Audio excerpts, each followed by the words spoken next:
Just a few announcements. I uploaded a quiz this morning. I'm not sure if you guys saw it or not. That's the first thing. The second thing that we need to talk about is the midterm. So I was thinking about our verse midterm to be next week on Thursday. And it's going to cover chapter 12 and chapter 13, which is the kinematics and the Newtonian kinetics.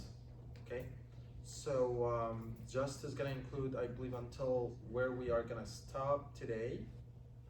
So you're going to focus on what we are going to stop today, and I'm going to confirm next time, like on Tuesday. I'm going to confirm, but just like be prepared, it's going to be during the lecture.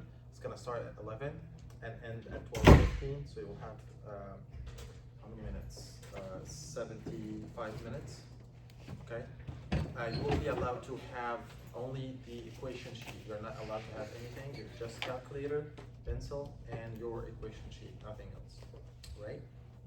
Okay.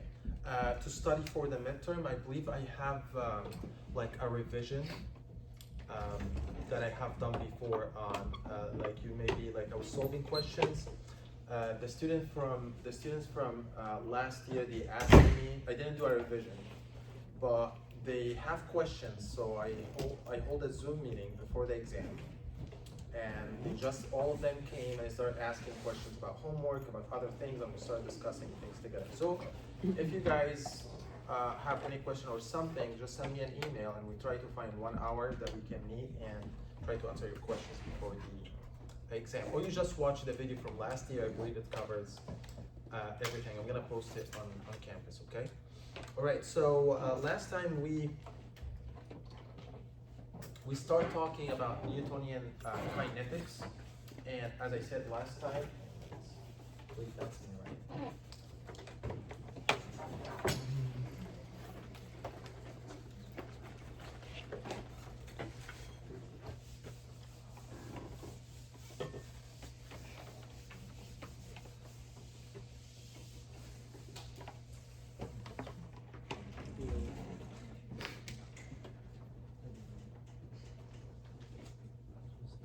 So I lost my voice last time, so I'm trying to chillax a little bit. I'm talking too loud, but if you guys start with something, just let me know. Okay, so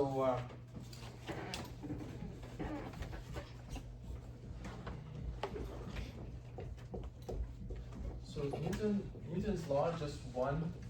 The second law that we are focusing on right now, that the summation of forces equal to the mass multiplied by the acceleration. And to solve these types of problems, either you're going to use a Cartesian coordinate system using normal tangent coordinate system or r theta coordinate system. And last time we focused on the Cartesian coordinate systems. And we said that we're not going to deal with it that way. We have to deal with the components of forces.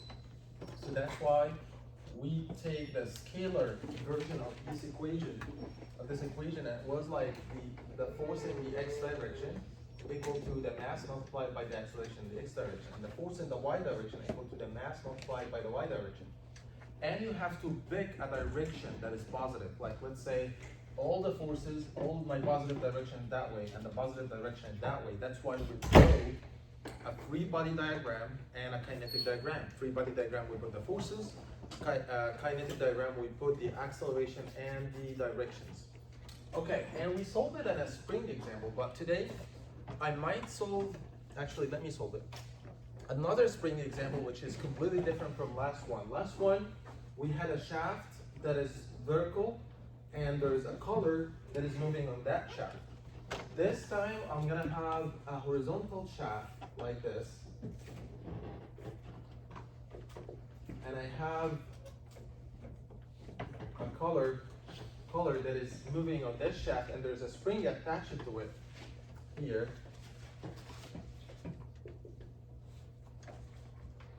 And the thing is, last time it was a free fall. You had the collar and you leave it and it goes down under the gravity. Right now, gravity doesn't matter because right now it's moving horizontal. So you have to push it or give it a force or a velocity. So I gave you that this body has an initial velocity v equal to 15 foot per second. Let me read the problem so that you can imagine what it is. So it says that the 2-pound collar C fits loosely on the smooth shaft. Okay, so when you hear smooth shaft and fits loosely, that means no friction. Okay, good. If the spring is unstretched when S is equal to 0. Okay, so the spring is that way, and let's say that is the final position where the spring is going to be here. And this is the distance, S. So S, when it is at 0, this spring is unstretched. You tell me, what is the force in the spring if it's unstretched? 0, right? Spring is going to have a force if you stretch it or you compress it, okay? So once this collar is going to move that way, it's going to be stretched, and it's going to have internal forces that is going to pull back this collar to its original position. Okay, so I'm going to give you some distances. So I'm going to give you, this is 1 feet. All right, so here is the question. Determine the velocity of the collar when S is equal to 1 feet. Let's say you take this collar all the way here. I'm asking you, what is the velocity at this position? Okay, that is the question when S is equal to 1 feet. Determine V at S equal to 1. All right. From what I see, that's a Cartesian. I mean, like the body is moving linearly, either in X or either in Y. So I'm not going to use tangent, normal, or arc theta because it's still moving in X. And I told you before you start solving any Newtonian kinetics problem, you have to draw the free body diagram and the kinetic diagram. So I'm going to take this body outside and put all the forces on this body. And I'm going to imagine that this body is not in the vertical position. This body is somewhere here, is moving anywhere here, at any distance S. So I'm going to take this body here out. Let's put all the forces on this body. Can you guys tell me what is the forces on this body? Weight. The weight, that's the first force that you have to have it in your mind. Every problem, what is the weight of the body? So I have here, by the way, the weight is given. The weight is always given, and it's equal to the W of the collar is 2 pounds. This body is 2 pounds. Okay, and the weight is going down. That is W, and it's always in the gravity direction. How about other forces? What other forces on this body? Normal.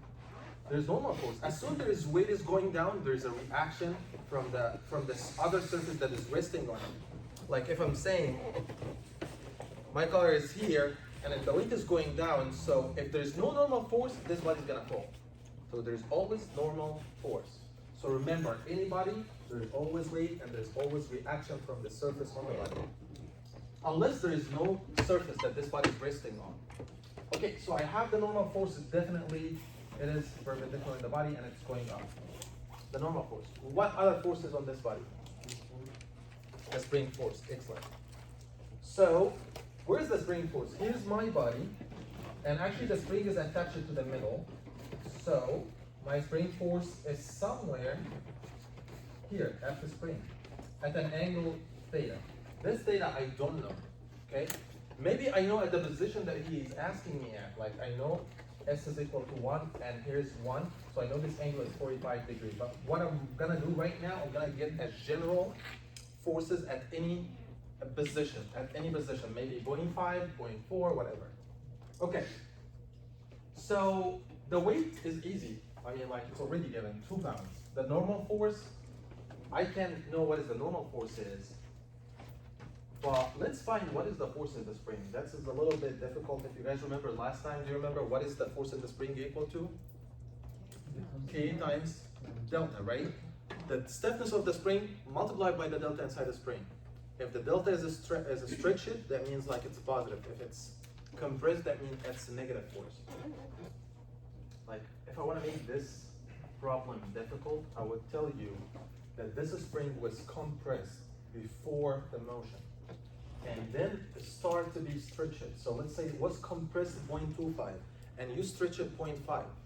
So the thing is, it has a force negative, and then it start to having positive force. It get increased until reach it to the unstretched length, and it's gonna be the same rule. Like you will find, like you will get Fs, this one is equal to K multiplied by delta, and delta is equal to L node multiplied by L. If L node is negative 0.25, and this is positive 0.5, so it's gonna be negative 0.25 minus 0.5 is gonna be 0.75, because it moved from 0.25 and it increased one more time. But here I give you this is unrestricted, so that means L node is 1 feet. Okay, 1. How about the final L? The final L is S. I'm gonna deal with S as, here it's given 1 meter, but I'm gonna leave it variable for something that you are gonna find out in a little bit. So if you know that this is S and this is 1, you wanna find this is gonna be 1 squared plus S squared. So the final L is root 1 plus S squared. And if you wanna find the angle theta, like if I wanna find the cosine theta is going to be S over the square root of 1 plus S squared. If you want to find sine theta, it's going to be equal to 1 over 1 plus S squared. That's the sine and the cosine. All right, I found the force Fs. Right now, let's, yeah. Why is the change in L not final minus initial? Why what? Why isn't that final minus initial? Oh, it should be the final length minus the initial length. That's right. Sorry about that. Should be L minus L node, and this is should be 1 plus S squared minus 1. Thank you. All right, so it's gonna be that way. So let's go to the Newton's second law. We have summation of the force in the x direction and summation of the force in the y direction. But remember, here you only draw a free body diagram. I remembered right now that I forgot about the kinetic diagram when I start talking forces, because I want to know what is the direction is. So right now, as soon as let me actually put the kinetic diagram here. The kinetic diagram, I'm gonna assume that I meant the direction the same like in my notes. I put here the x direction, and here is the y direction. And the acceleration, I'm gonna put it that way. This is the MA, that's the direction of the acceleration. I only have the acceleration in the x direction. There is no way that this body is gonna go in the y direction because the shaft is in the x direction. Definitely, MAY is 0. Sometimes you have to use your common sense to judge on the acceleration. There is no way that this body have an acceleration or even velocity in the y direction. All right, so let's use Newton's second law to finish this. Okay, I'm gonna say that the sum of the forces in the x equal to MAX. What is the forces in the x direction? The force of the spring. And what component? The sine component or the cosine component? So I have Fs cosine. Is it positive or negative? Negative. So I have to put negative here. And this is gonna be equal to MAX, right? And MAX positive because I assume it's positive in the positive x direction. Okay, so right now I know the F and the spring. Definitely I gave you the stiffness in the spring. It's equal to 4 pounds per feet. So let me substitute here. This is going to be also 4 multiplied by 1 plus S squared minus 1. So if I want to put Fs, it's going to be negative 4 multiplied by 1, sorry, root 1 plus S squared minus 1, all this multiplied by cosine theta, and I wrote cosine theta here, but let me write it again, it's going to be equal to S over root 1 plus S squared. So cosine theta is S over root 1 plus S squared. And all this is going to be equal to the mass multiplied by the acceleration. I gave you the weight 2 pounds. Can you guys tell me what is the mass, if you know that the weight is 2 pounds? The mass is the weight multiplied. What is the weight equal to? right? So if you want to find the mass, you have to divide the weight over g. The thing is, the weight in kilograms, we're going to divide by 9.81, right? But what if the weight is in pounds? So g, yeah, the g here is meter per second squared, and this is 32.2 foot per second squared. So this is going to be equal to 2 over 32.2. 2 over 32.2 multiplied by AX. Like, pay attention to the units that you are using to solve the problem. Okay, so right now I have my problem function in x, the distance, and the acceleration. By the way, this acceleration is not constant. Why? All right, if I know that the body is moving with a velocity here, this body is decelerating. I mean, because the spring is keep pulling back. Like, if you give this body an initial velocity like this and leave it, so the body's gonna go, but it's gonna go with a slowing down. So the acceleration is a slowing down until at some point it's gonna stop and return back to its original position.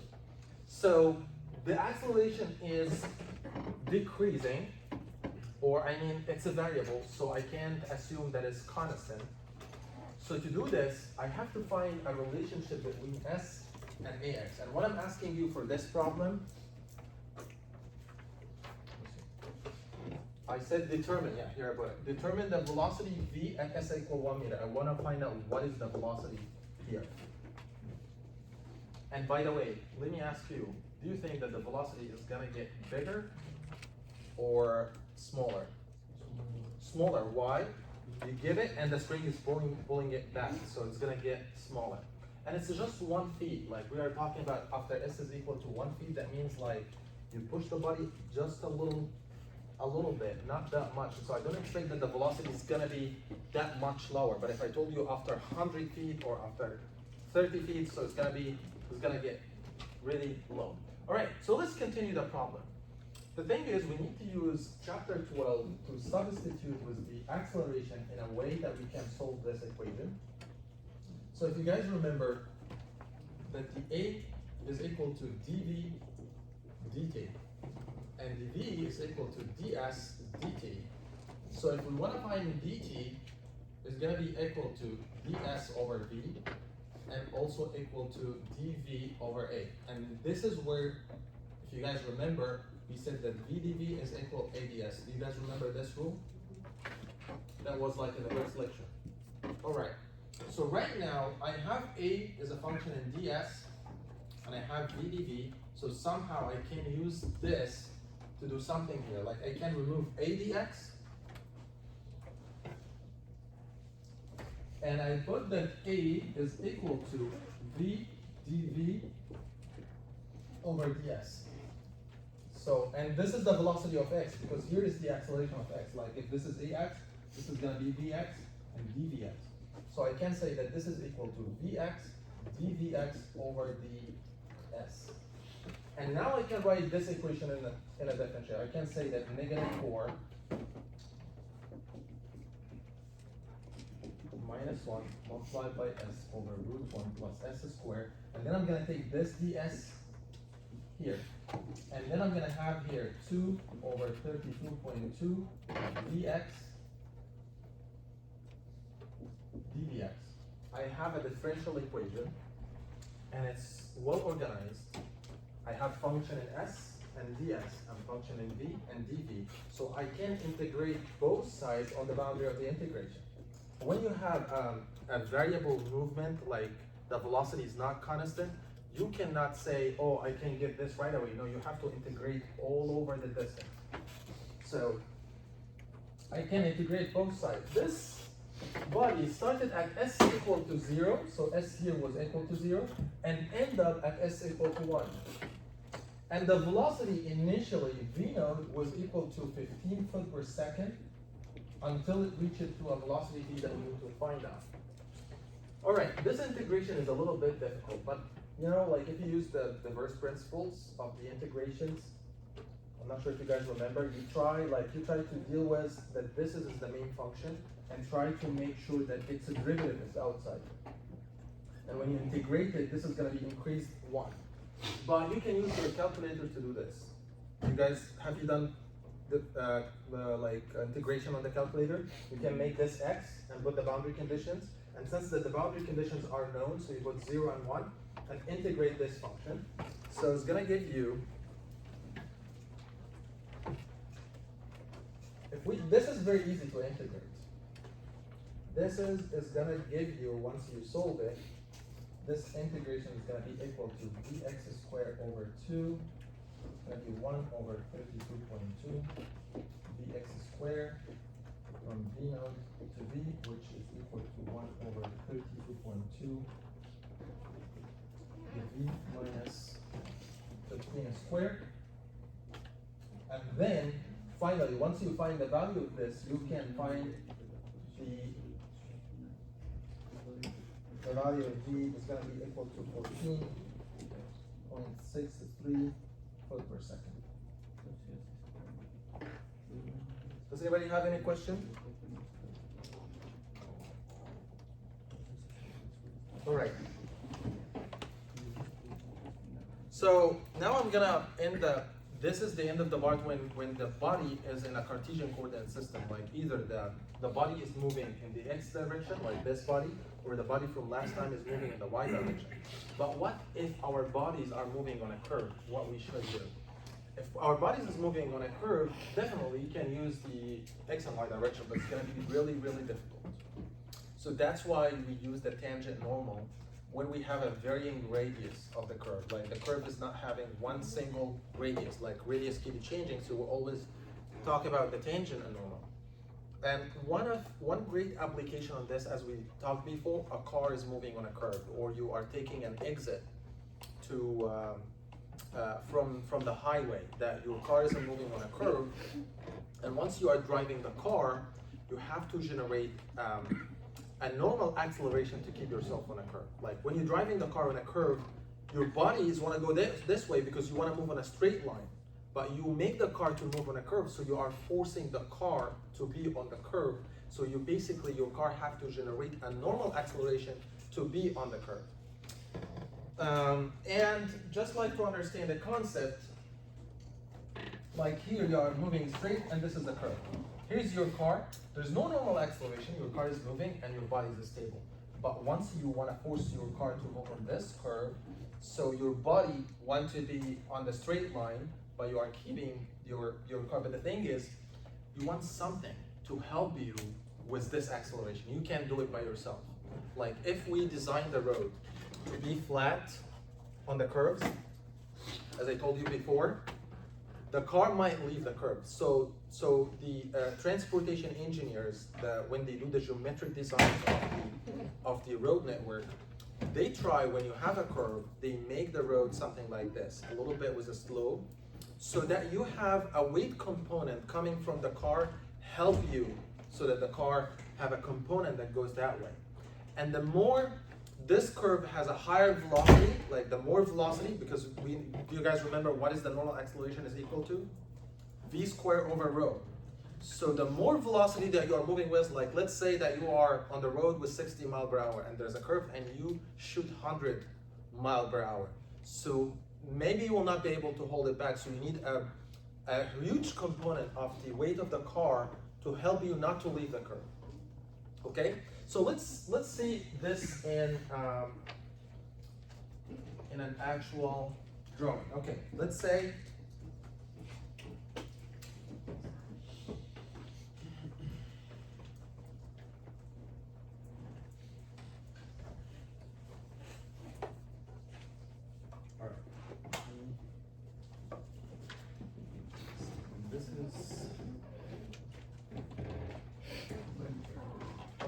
let's say that my car is here, okay, on this curve. If I take cross section of this car, of this road is not a line, it's like, I'm just like making one line. So if you take a cross section in the road, there's gonna be something like this on that curve. It's gonna be something like that, but let's say, okay, if the curve is that way, that means this should be that way. Right? Because Like, let's say this is curved like this, so the car needs to be like that. If the curve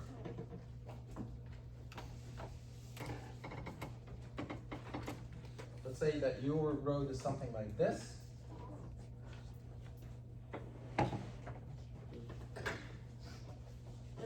So we call this super elevation.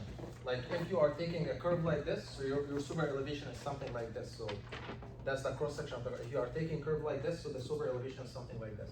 So in that case, you are gonna have a super elevation, something like this. And let's say that your car is gonna be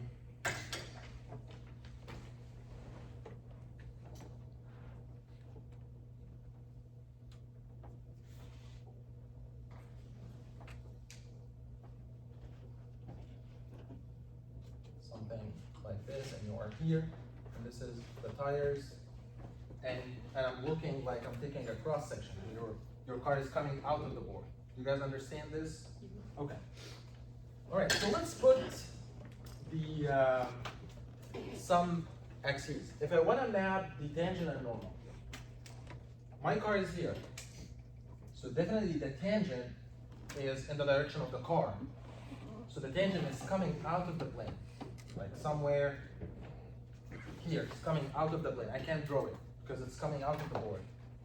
Because my car is here, and this is the tangent. It's moving with the car. If the car is here, tangent is going to be something like this.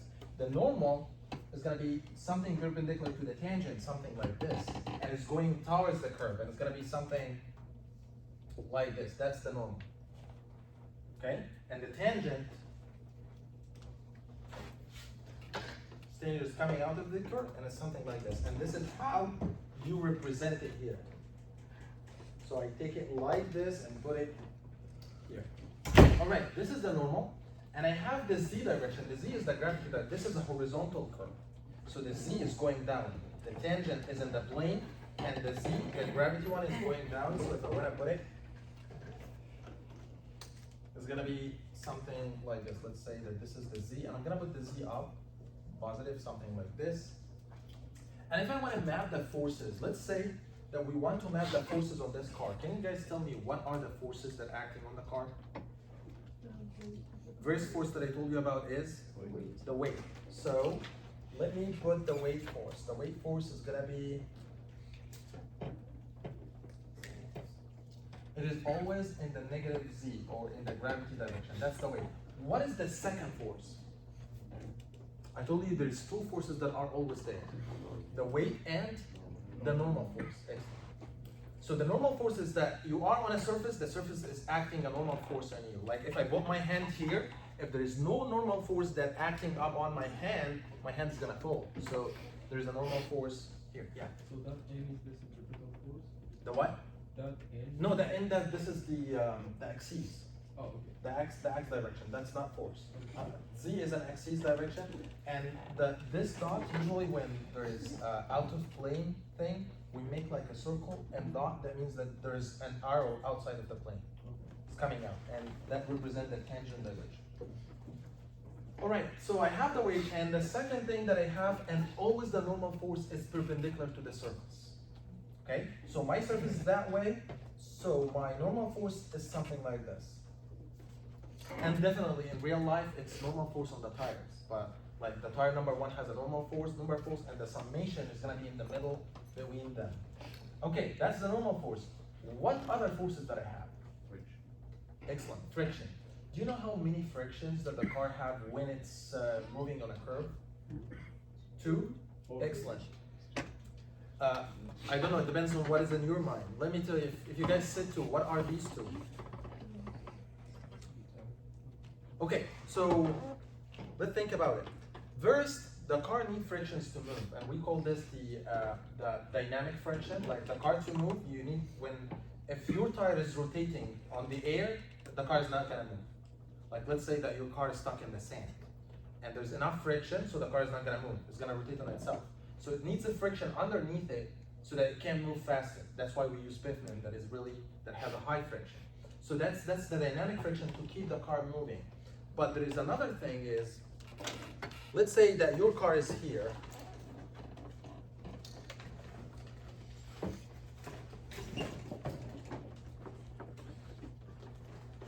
let's say that this is, and your car is here. If your car, it doesn't have friction that way, your car is gonna fall down. So there's a friction that makes the car not falling that way, and there's friction that keeps the car moving that way. This is the static friction, because the car doesn't move that way. And this is the dynamic friction, where the car is moving that way, okay? So,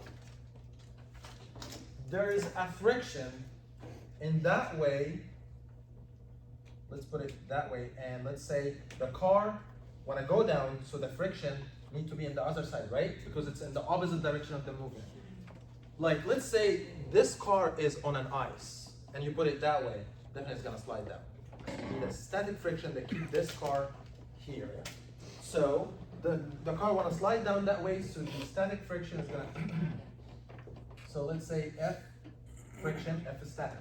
And there's a dynamic friction in the car moving, like the car wanna move that way, so it's out of the plane, because it's going that way, and let me put it, I'm not gonna put it, but you guys know that there's friction out of the plane, because I can't put it like it's in the other, like it's here, like the car is moving that way, so there's F of friction on the other direction. And definitely there's the car motor force, like the motor force is always in the tangent direction. So since the car is moving always the velocity that way, so that is the F motor of the car. But mainly this is the main components of the forces. Right now, you understand how the movement on a curve look like, right? Does anybody have any question on this?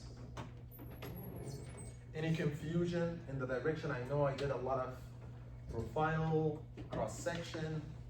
Just to make sure, that N that goes to the right, that's just the axis. That's an axis, not a force. Well, it could have been better if I have the forces alone with the, did you guys see how you got confused when I put all of them in the same figure? That's why I asked you in the exam, put all the forces in one figure and all the axes in one figure. The forces is called the free body diagram, and the axes and the movement, it's called the kinetic diagram.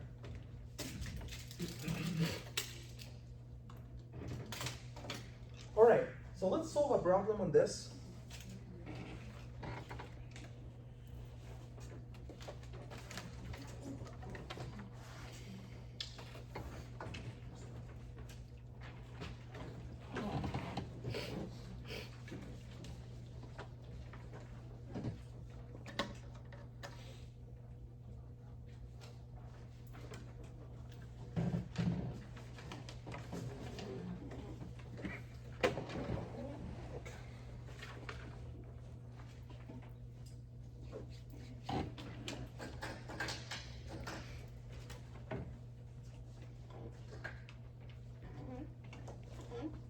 So this is example number 13.6.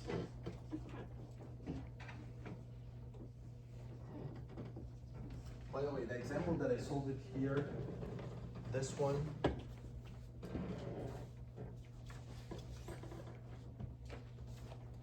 this is problem is not solved. This is still from the textbook. That's problem 1356. So when I say problem, it's not solved. If it's an example, it's solved in the textbook. Okay, example 15.6. So it asks for determine the banking angle. The banking angle is the super elevation. Okay. Theta for the racetrack, so that the wheels of the racing cars will not have to depend upon friction to prevent any car from sliding up or down the track. Assume that the car have a negligible size, but a mass m, and travel around the curve of radius rho with a constant speed v. Okay, so let's analyze this component by component. So I'm not sure if you guys see this figure. This is the race car. It's like Formula 1 or something, and you can see that the road has a slope and the car is moving. So let's take a profile of this car. This car is going to be something. Let's say this is the axle of the car, and there is a tire and a tire here, and maybe the car is something like this. And let's say that this is the surface that this car is on, something like this. I'm gonna draw this car one more time.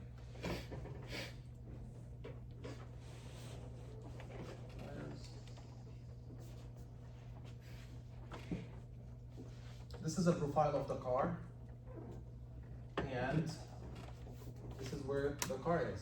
And look what I'm asking you for. I'm telling you, I want the angle theta, this theta,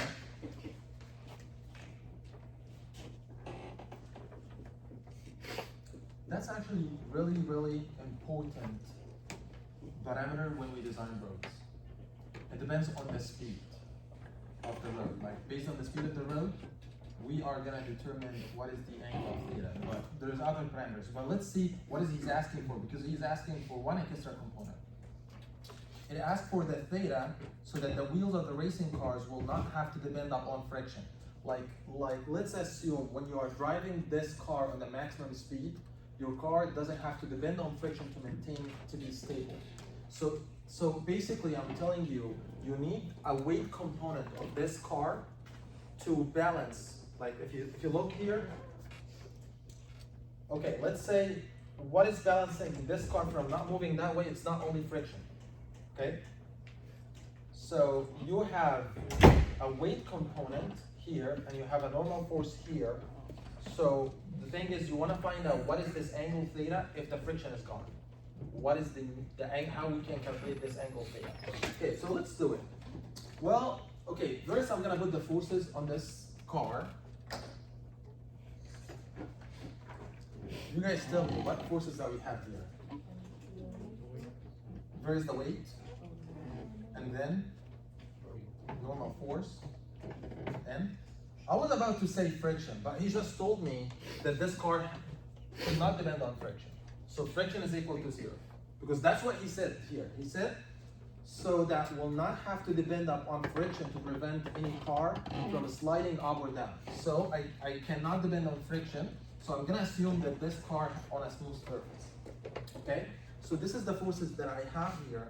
So let's say, what is the directions that I'm looking at? I'm gonna have the n hat that way, and the tangent that way, and the z is going up. Let's say z is going up. And the tangent is coming out of the plane.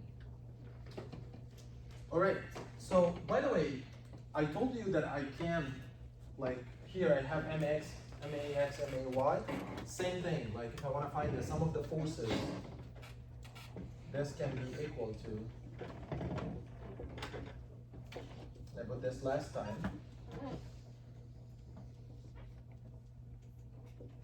ma tangent, put the sum of the forces in the tangents.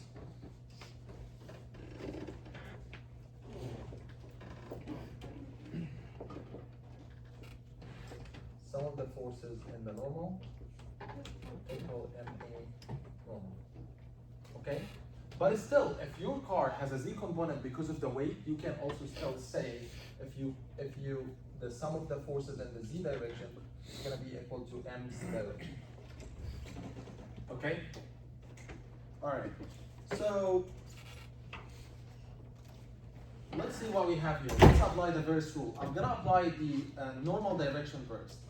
So I'm going to say here, what is the sum of the forces in the n direction equal to man? Okay, so I didn't give you any number. I want the final answers to be in terms of the variables that he gave. He gave that the car has a mass m and a radius rho and with a constant speed v. So everything is a variable. Okay, so let's find what is the forces in the normal direction. This is the free body diagram that has the forces, and this is the kinetic diagram. All right, so I have the weight is going down. There's nothing, no component of the weight in the n hat direction.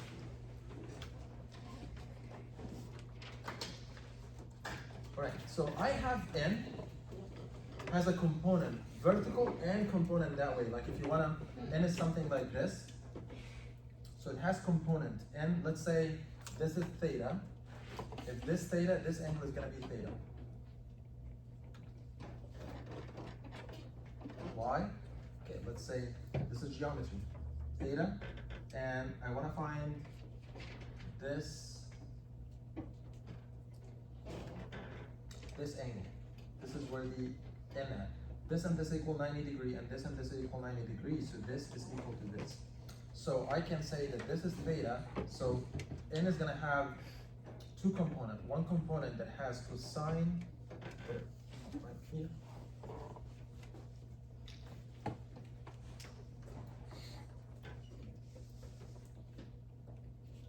I have my surface here, and n is something like this, and this angle is theta, so I have component n cosine theta and n sine theta. Tell me which component, the cosine or the sine in the direction of the n hat? The sine. So I have, and it's in the positive direction, so you're gonna have n sine theta. There is no other forces, so it's gonna be equal to m. Do you guys remember what is the normal acceleration equal to? Rule that you should never forget. V squared over. V squared over the radius, right? Okay, so I have, this is the first thing that I have here, n sine theta equal to mv squared over rho. Let's get another equation. I can do the tangent direction, but I have nothing to do with the tangent direction. It didn't give me any velocity in the tangent, any acceleration in the tangent, so the tangent is not gonna help me. But you can write the force in the tangent direction is equal to ma tangent. None of these forces are in the tangent direction. I didn't give you what is the power of this motor that produce force in the tangent direction. So it's not gonna help me, but I have forces in the z direction. This car needs to be stable in the z direction. So I can say that the sum of the forces in the z direction is equal to maz. And I know that this car doesn't have acceleration in the vertical direction, right? This car doesn't move up and down. So definitely maz is equal to 0. But what are the forces in the vertical direction? Weight. The weight, and it's a negative because it's going down. And I have the component of the normal force, it's positive, and it's going up, and all this equal to 0. And that makes sense. You have the weight of the car going down and the normal force going up, or a component of the normal force going up, so that you can make this car stable in the vertical direction. So basically, I can say that the normal force is going to be equal to W over cosine theta, right? And W equal to M multiplied by G. All right, look at this equation number 1, and this is equation number 2. We're going to do interesting thing with them. I can substitute from 2 in 1, so I can put mg over cosine theta multiplied by sine theta equal to m v squared over rho. Well, from what I see right now, I can divide all what I did. I take m equal mg over cosine theta, and I took m out, and I put mg over cosine theta. That's what I did here. So I can divide over m, so m is gonna go away. Sine theta over cosine theta is gonna give us tan theta. So I can say that tan theta is gonna be equal to v squared over rho multiplied by d. So if you wanna find the angle theta of the super elevation, you have to get the tan inverse of v squared over rho multiplied by g. That's the angle what he's asking at. So theta is the angle of the road that is gonna make this car stable and not sliding up and down if you neglect the friction. And it's only dependent on the velocity v squared and the radius and the gravitational acceleration. And that makes sense. It doesn't depend on the math. Why? Okay, let's say that you have a truck and somebody has a car and somebody has a big truck, and we all of you are moving on the same curve. When you get on the curve, you only see one velocity, or keep telling you if your car weighed this, move with this velocity. If your car weighed this, move with this velocity. So only one velocity, so it doesn't depend on the mass. It doesn't depend on the mass. It depends on the velocity that you move the car with, and the rho and the g. So rho is the radius of the curve, and that's constant. Like it's, I mean, it doesn't depend on the car. It's the characteristic of the curve. And you, when you design, you basically determine the radius of the curve is gonna be this. Okay, g is constant.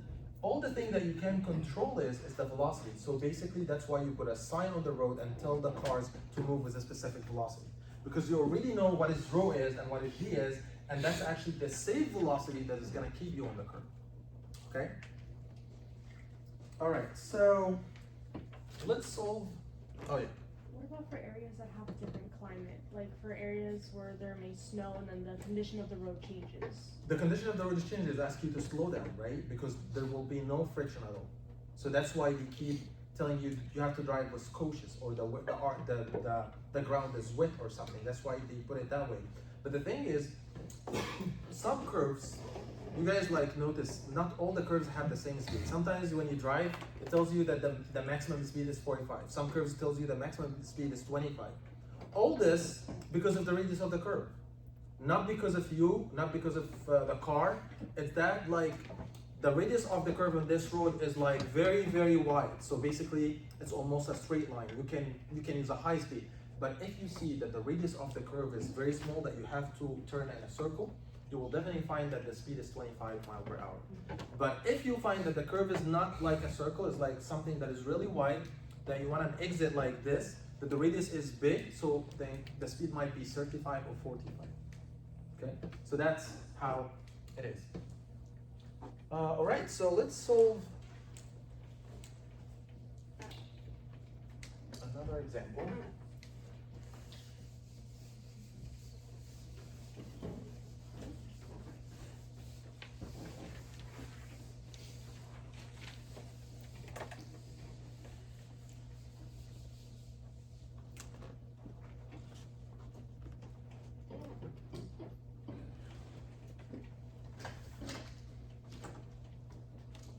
So we're gonna have a swing example because this is also an example of the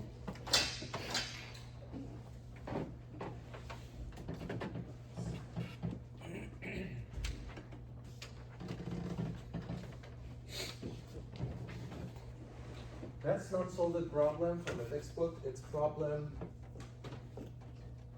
1361.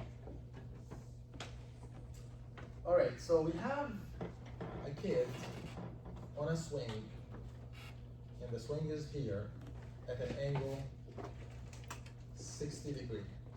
Says at an instant of theta equal to 60 degrees, the boy's center of mass G is momentarily at rest.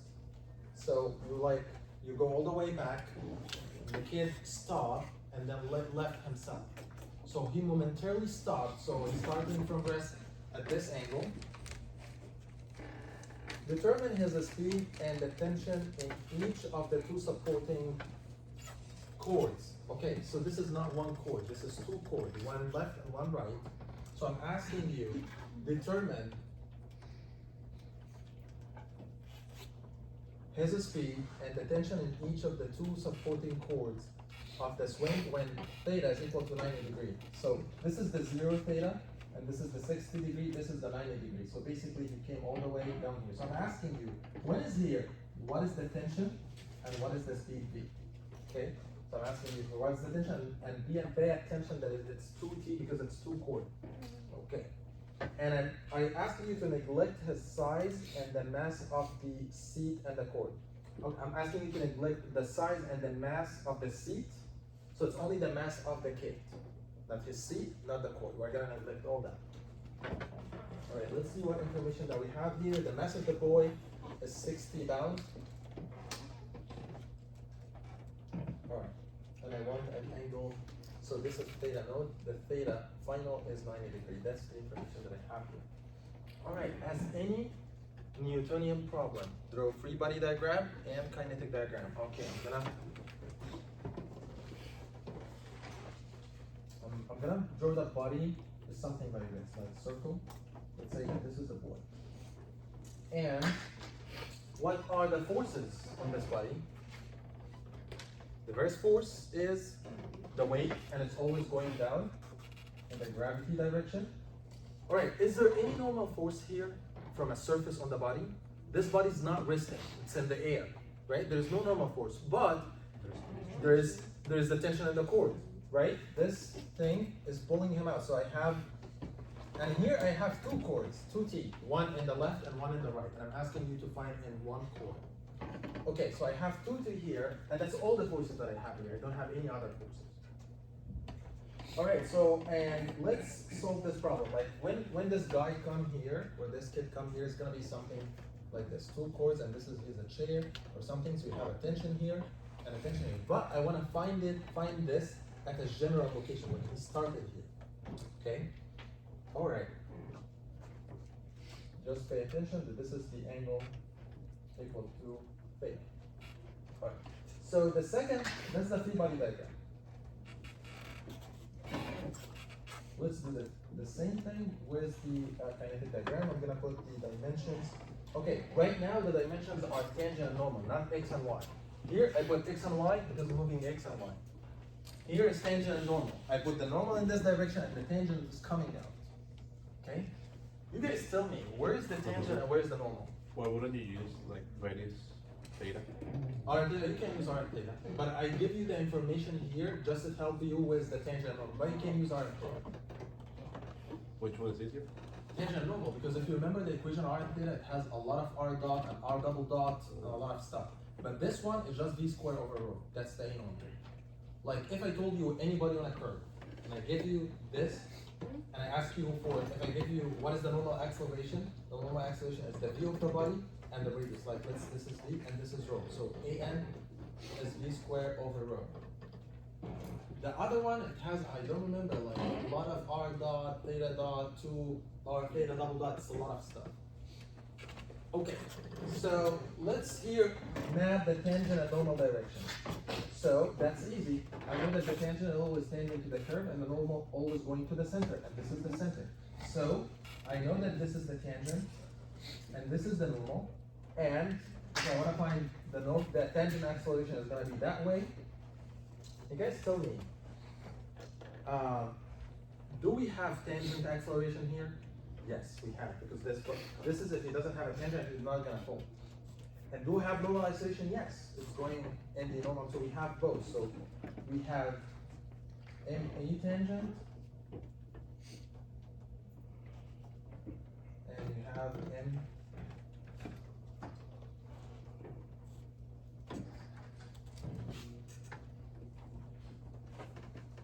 Okay, so let's apply the equation that we have. Let's start with the thing. Summation of the forces in the tangent direction, I put M A tangent. So the forces in the tangent direction, so I have all the T's are in the normal direction, but the weight definitely have a component in the tangent direction and a component in the normal direction. Okay, so let's find out. Okay, this angle is theta. So this angle is gonna be theta. So you have this is gonna be theta. So you have here W cosine theta, and here W sine theta.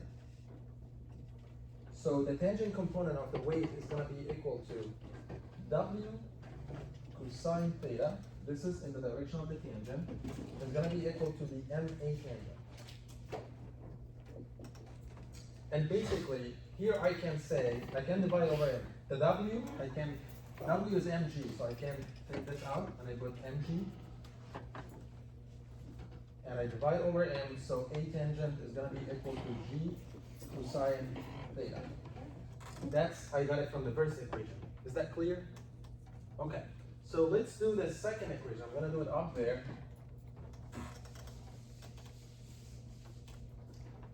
Summation of the forces in the normal direction is equal to MAN. What is the forces in the normal direction? This is the normal direction. What forces do I have in the normal direction? The tension, and there are two of them, and it's positive. What else? The W, and it's a negative because it's going down, so W sine theta. Excellent. Here, M equal to multiplied by, what is the value of AN? The normal acceleration, we shouldn't forget about this quantity, V squared over rho, right? And by the way, the radius here is given, I guess. It's 10 foot. Okay? All right, so I have here the 2t equal to W sine theta plus M V squared over rho. All right, this is the second equation. Look what I asked you to do here in this problem. I asked you to get the speed and the tension. Well, this is the equation of the tension, but to get the tension, I need to find the speed. I know what is the W of the kid, he's 60 pounds. I know what theta that I want to substitute in, and I know the mass, I know the rho. All I want is the speed. But to get the speed, somehow I need to use this formula. Because I have A tangent, and A tangent, I can get the B tangent. Do you guys remember the this equation? I wrote it a little bit, like it was A ds is equal to B dV, right? We put this equation a little bit, and the thing is, somehow we can use this to find B. If I know A, I can find B. So let's put this equation here. V dV is going to be equal to G cosine theta ds. The thing is, I have equation. What do I have variable here in this part? I have here the variable is V. Here G is constant. Theta is variable because every time a step, this kid has different theta. But the thing is, this variable theta is derivative in ds. I either have to convert the theta to s or convert the ds to theta. So I can integrate this. Because what I want to do, I want to integrate both sides. This is very easy. It's going to be 1/2 v squared minus v naught squared. But this is difficult because I have a variable theta, I cannot integrate it with respect to ds. But I need to convert one of them to the other one. But let's see this. We did this before. Let's say that you are moving a curve, and this is d theta, and the corresponding is ds, and this is the radius r. We can find ds as a function of theta, and you guys are going to tell me, what is the value of ds? R d theta. You guys remember the perimeter or the circumference of a circle? It's 2 pi r. But if you have a little bit of a piece of a circle, it's going to be the angle that you have multiplied by r. It's going to give you what is the ds is. So basically, I can remove ds or substitute with r d theta and integrate this equation.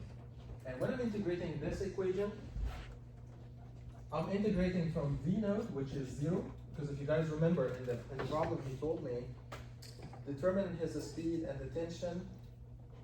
Okay, the boy's center of mass is momentarily at rest when theta is equal to 60 degrees. That equation, the ds equals rds, one of them is supposed to be theta, right? One of those sorry, ds this is. is theta, sorry.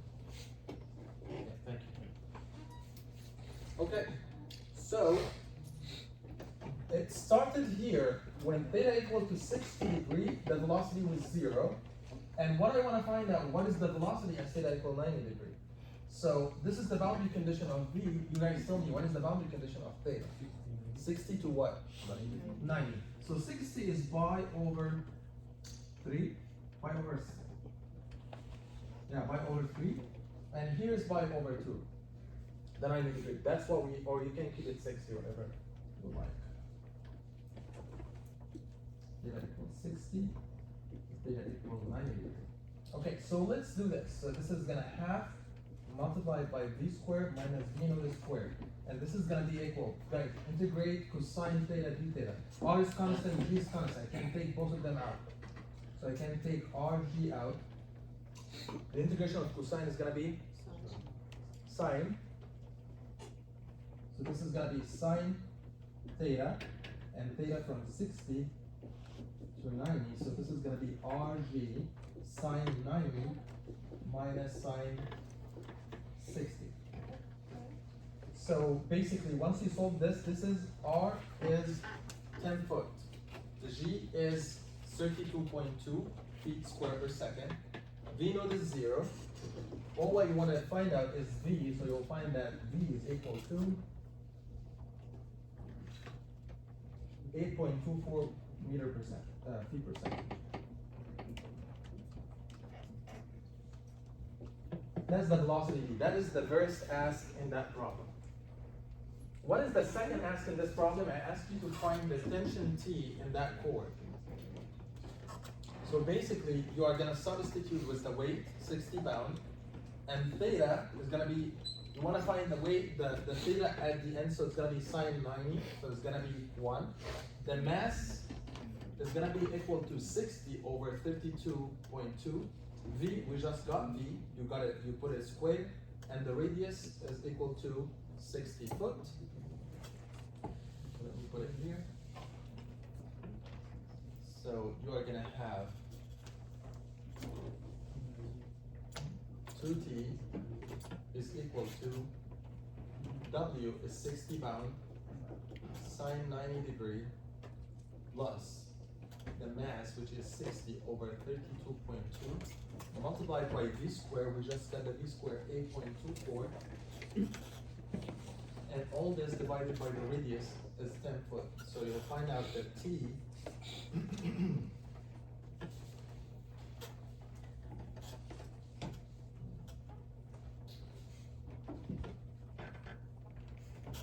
okay, I got 2t is equal to 76.18, and this is that. So that means that 1t, let's keep it 2t, okay, 35, 38.09,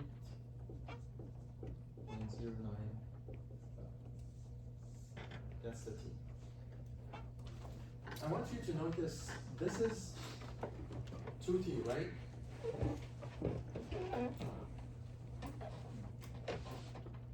Two t is equal to 76.18.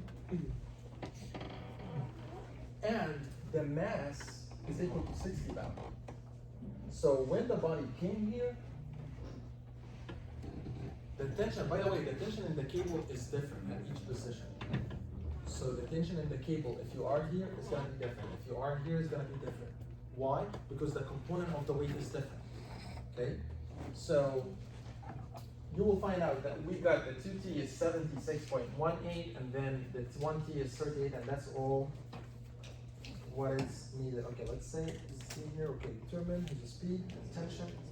Okay, that's the speed, and that is the tension. I solved many other problems. You can check them here. Also, there's some solved problems in the textbook. You can check them. The midterm exam, I believe, is gonna cover also the next lecture. So next lecture we are gonna take the R and theta. So in Tuesday and Thursday is gonna be the exam. But I'm not gonna go deep into the R and theta. But there was definitely a question, maybe one or two, I believe, one or two questions on chapter 12. And another 2 questions on chapter 13. So we're gonna have 4 questions. Okay. I had a question about the book. So in the homework, it had a link to the book, but it took us to. I can't hear you. In the homework, it had a link to the book, but it took us to like a Colorado website or something. Oh, Is there- well, I can't give you a link for a book. Like the book you have, I have the book PDF, but I can't share it with you because it's copyrights. So you have to find it on your own. You either buy it, or I believe maybe it can be free online somewhere, but I don't know where. But I can't share it with you. What I give to you is like publicly available. Like it doesn't have any copyright, and it's, I believe, other content. Okay. So I'm not using this card. I'm using Hibbler. So if you want to add Hibbler the 14th radiation. So maybe you can use the recent one, the 15. But you might find that the number of the problems are different. But they are gonna be there. They are not there? Okay, so we're gonna use the 14th ideation. But you can still solve the problems there. Like you can solve these problems and the problems in the 15th. So you have both. Okay, any other questions? So to find out the also we need to use the gravity source 32.2 or 9? G here? Yeah. It's 32.2. Because it's in feet, right? Yeah, everything needs to be feet second. So G's needs to be feet second, and this is gonna be feet. Yeah. There was another question? Okay, let's see you guys next time.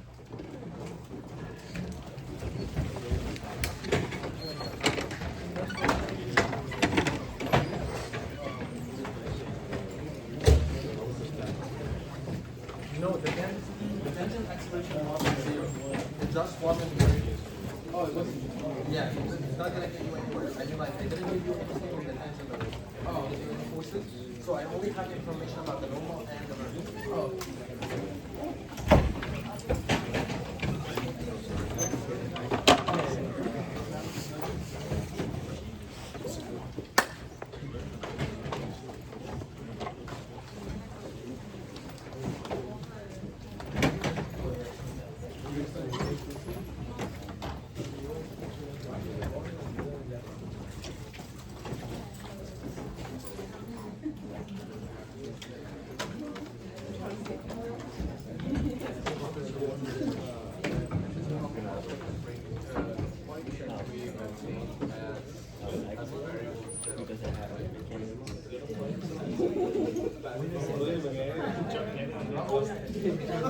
I kept this as a variable until the end.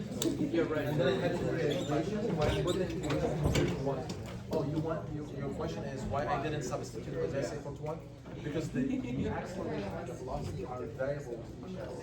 So we have to, yeah, so if it's a variable, we have to do the integration. If it's constant, we can do this. Oh, so if it's constant, you Just substitute. okay. Yeah, but since every time you step, the velocity keep getting decreasing, and the acceleration is variable. Did you finish the, or like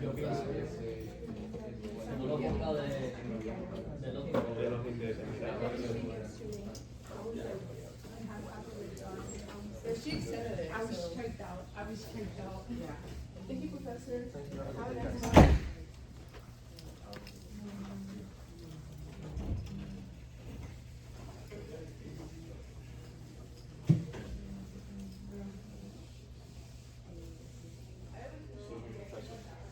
The mass equal to 60 pounds is in the weight.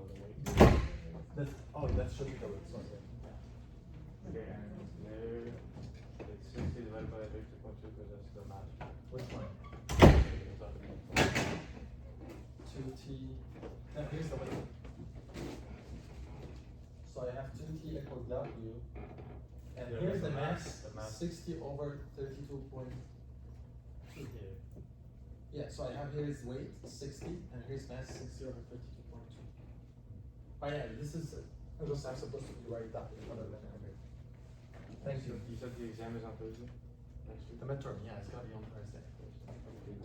Is there any way like, I think it's gonna be good change the meeting to Tuesday next week because I think most of us have the same day mechanics students and the electronics. So maybe I can discuss this with you guys on Tuesday. If you all have midterm, you have midterm in the same day? Yeah, we have mechanics. Yes. So I'm curious. how about the Tuesday after? That's There's no? no, No, there's no. Okay. Yeah, he also has the same. Yeah.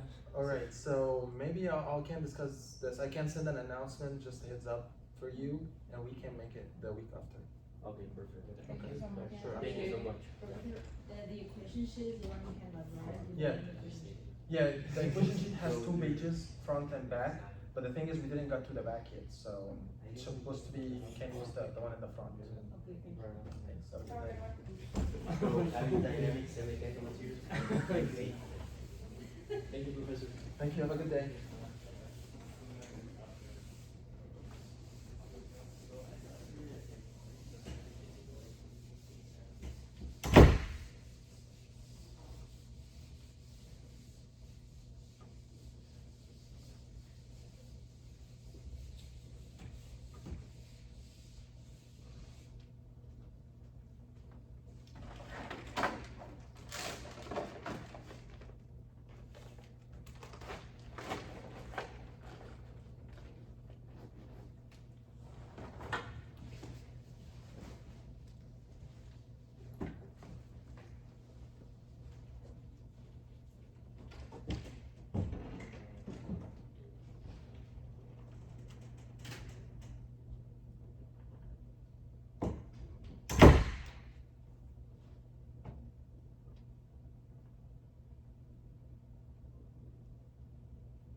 of your phone.